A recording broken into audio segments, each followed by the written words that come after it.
Concern మంత్రి శ్రీనివాస్ గారు సభను తప్పుదో పట్టిస్తున్నారు సార్. 2019 నుంచి 24 వరకు స్పోర్ట్స్ కేసులు అసలు ఇవ్వనే లేదు. ప్రతి వాళ్లకు ఎవరు చనిపోయినా అందరికీ అర్హత తీసుకొని వాళ్ళకి 6 నెలలకు ఒకసారి పెన్షన్లు ఇచ్చింటే ఇవ్వలేదని చెప్పడం ఎంత దుర్మార్గం అధ్యక్ష. ఈరోజు వీళ్ళు మాట్లాడుతున్నారు చనిపోయిన వాళ్ళు 1,00,000 పైబడి ఉంటారంటారు. చనిపోయిన వాళ్ళకి ప్రతి వాళ్ళకి ఇస్తున్నామన్నప్పుడు మరి మీరు కొత్త పెన్షన్లు ఎప్పుడు ఇస్తున్నారు చెప్పండి అధ్యక్ష మంత్రి గారిని.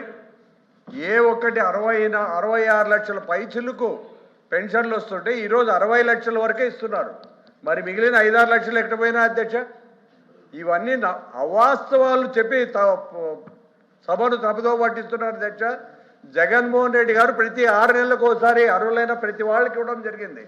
ఇంకా పౌచ్ కేసు అంటారు సార్. మీ క్లారిటీ ఏంటంటే 66 లక్షల పైబడి ఉంటే ఇంకా పెరగాల్సింది పోయి 60 లక్షలకే ఎట్లు పడిపోతాయి అధ్యక్ష.